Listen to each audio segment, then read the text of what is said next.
seja por inveja. Essa frase parece errada, não é? Porque inveja nunca é algo bom. Mas e se eu te dissesse que o apóstolo disse isso enquanto estava preso? Filipenses 1, do versículo 15 ao 18. É verdade, contudo, que alguns proclamam a Cristo por inveja e rivalidade, porém outros o fazem com boas intenções. Estes o fazem por amor, conscientes de que fui posto aqui para a defesa do Evangelho. Mas aqueles outros anunciam Cristo apenas por ambição egoísta, sem sinceridade, imaginando que podem aumentar o sofrimento ocasionado por essas minhas algemas. Todavia, que importa? O importante é que, de qualquer forma, seja por motivos escusos ou nobres, Cristo está sendo proclamado e por isso me alegro. Em verdade, sempre me alegrarei. Paulo entendeu algo que a gente ainda luta para aceitar. O mover de Deus não depende da pureza das intenções humanas. E hoje eu quero conversar com você sobre isso, sobre se alegrar quando Deus faz, mesmo que não seja através de você. Será que Deus pode nos dar coisas, né? E que a gente não vai querer tomar para nós? Hoje. E ficar claro que é dele? Porque nesse meio nosso fica essa guerra em relação a... Não, essa música é minha. Não vou soltar porque vão ver antes e vão gravar e vai espalhar. Mas peraí, porque se Deus nos deu uma mensagem, não é o óbvio que a gente quer que todo mundo ouça essa mensagem? Por que eu vou fazer algo que eu tenho que reter ela para que eu ganhe mais? Sabe Paulo preso? Falando assim, tem gente pregando por inveja. Mas seja por inveja, seja que o nome de Jesus seja espalhado. Então, eu estava assistindo esse podcast do Jesus Cop e quando eles disseram isso eu concordei com eles. Mas se fosse em outra época, provavelmente eu não concordaria. Houve um tempo em que eu vivia arrumando briga com pessoas na internet que copiavam meu conteúdo. Tinha gente que copiava na cara dura, tinha gente que fazia muito parecido, que se inspirava, mas não dava os créditos. E isso foi me irritando profundamente. Mas sabe o que é mais engraçado? Eu sempre criei conteúdo cristão. Então por que eu fazia tanta questão de algo que não é sobre mim, e sim sobre Cristo? Será que realmente era sobre Cristo? Quem é que nos dá ideias, histórias, canções e mensagens?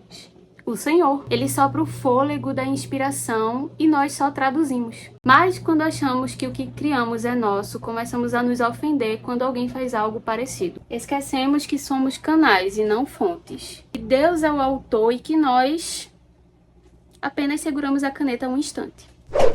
Veja bem, plágio é crime. E, portanto, é um pecado. Mas quem somos nós para querermos ter direito de algo?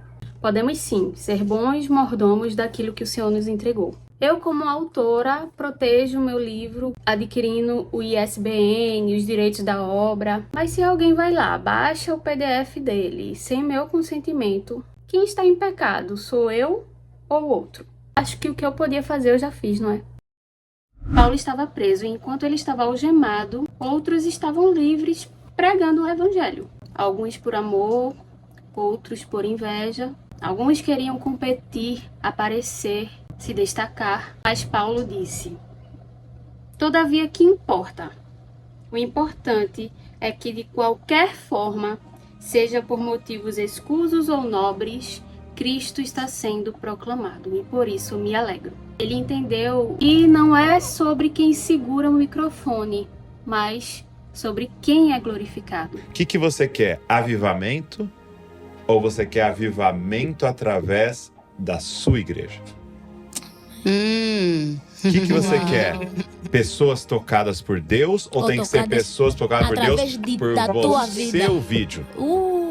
Profunda. O que você quer? Uma nação salva? Ou tem que ser uma nação salva que no final vai falar? Foi o ministério do Douglas. É verdade. Exato. Então, às vezes a gente tá assim, Senhor, muda Angola. Mas tem que ser através do meu vídeo. O Senhor, manda avivamento, vai ter que ser na Assembleia de Deus ou no Jesus Cop. E aí salva Bragança, mas e se ele mandar avivamento numa outra igreja?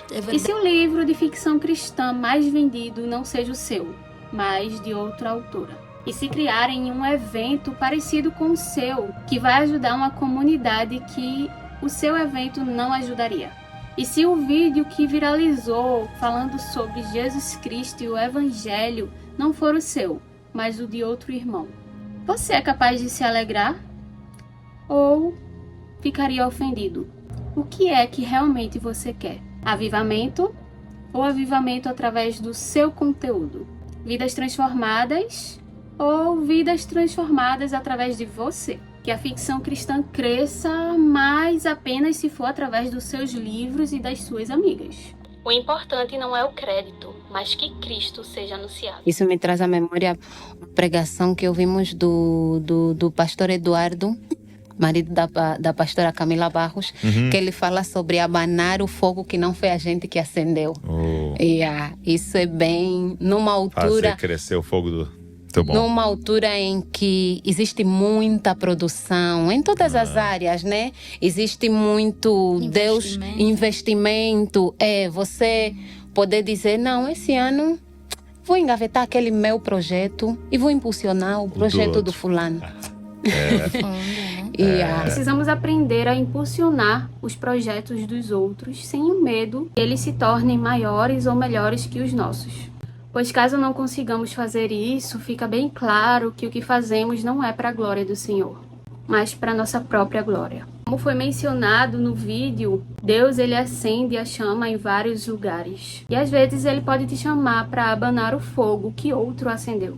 Mas isso exige humildade. Exige entender que o reino não é uma disputa de autores, mas uma aliança de servos. Você teria coragem de apoiar um projeto que não leva o seu nome, mas leva a glória de Deus? Então talvez você tenha aprendido o que é abanar o fogo que não é seu.